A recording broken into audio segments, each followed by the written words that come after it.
Bonjour et bienvenue sur Fréquence. Comme vous le savez peut-être, on vous prépare une émission sur les prix Nobel. Ce sont des prix dont on a tous entendu parler, mais que sait-on vraiment sur eux? Fréquence va vous expliquer ce que c'est exactement. Tout commence en 1896 avec la mort d'un homme, Alfred Nobel. Qui était-il? C'était un chimiste suédois qui accumula une fortune grâce à l'invention de la dynamite. Alors oui, cela peut sembler un peu paradoxal que l'inventeur de la dynamique ait créé ces prix. Surtout que ces prix sont censés récompenser des personnes qui ont apporté le plus grand bénéfice à l'humanité.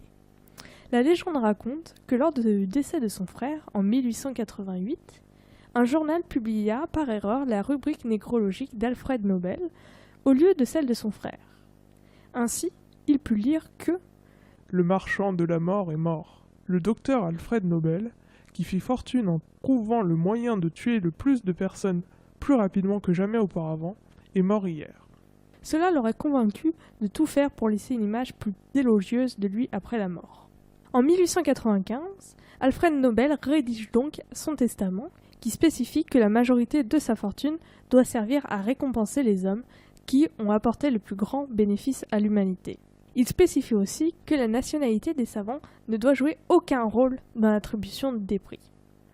La Fondation Nobel est créée en 1900 et remet en 1901 5 prix qui sont spécifiés dans le testament, un prix pour la paix, pour la littérature, la médecine, la chimie et la physique. Il y a quelques règles à respecter pour chaque prix. Par exemple, il ne peut avoir au maximum que 3 lauréats pour chaque prix. Cependant, des organisations peuvent aussi être récompensées. Les prix ne peuvent également pas être remis à titre posthume. Les nominations et délibérations sont également gardées secrètes pendant 50 ans.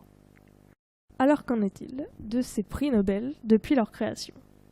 Eh bien, depuis 1901, il y a eu 590 prix Nobel, 935 personnes et organisations ont été récompensées, dont seulement 52 femmes. Cependant, les prix Nobel n'ont pas été remis toutes les années, notamment pendant les guerres mondiales, où le prix Nobel de la paix ainsi que certains autres prix n'ont pas été remis.